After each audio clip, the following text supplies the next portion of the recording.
सुवर्णरजतस्रजाम् चन्द्राम् हिरण्मयीम् लक्ष्मीम् जातवेदो महावः ताम् महावः जातवेदो लक्ष्मीमनपगामिनीम्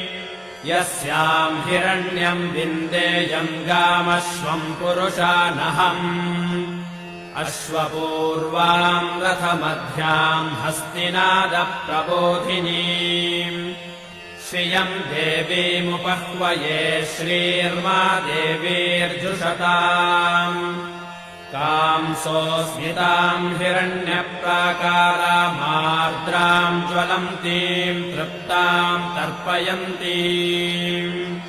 पद्मे स्थिताम् पद्मवर्णाम् तामिहो बह्वये श्रियम् चन्द्राम् प्रभासाम् यशसा ज्वलन्ते श्रियम् लोके देवजुष्टामुदाराम् ताम् पद्मिनीमेम् शरणमहम् प्रपद्ये अलक्ष्मीर्मे नश्यताम् त्वाम् वृणे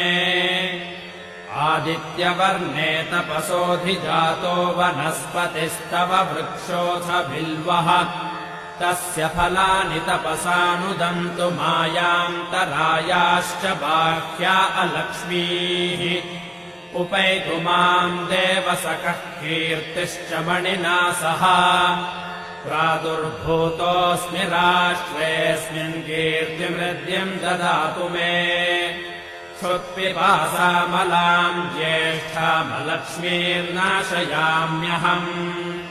अभूतिमसमृद्धिम् च सर्वान्निर्नुद मे गृहात् गन्धद्वाराम् दुराधर्षाम् नित्यपुष्टाम् करीषिणीम् ईश्वरेगुम् सर्वभूतानाम् तामिहो बह्वये श्रियम् मनसः काममापूतिम् वाचः सत्यमशीमहि पशूनाम् रूपमन्नस्य मयि श्रीश्रयताम् यशः कर्दमेन प्रजा भूता मयि सम्भव कर्दमाम् श्रियम् वासय मे कुले मातरम् पद्ममालिनीम् आपः सृजन्तु स्निग्धानि चिक्लीतवस मे गृहे निच देवीम् मातरम् श्रियम् वासय मे कुले आर्द्राम् पुष्करिणीम् पुष्टिम् सुवर्णाम् हेममालिनीम् सूर्याम् हिरण्मयीम् लक्ष्मीम् जातवेदो महावः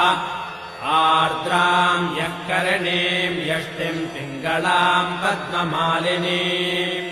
चन्द्राम् हिरण्मयीम् लक्ष्मीम् जातवेदो महावः ताम् महावः जातवेदो लक्ष्मीमनपगामिनीम् यस्याम् हिरण्यम् प्रभूतम् गावो दास्योऽश्वान् विन्देयम् पुरुषानहम्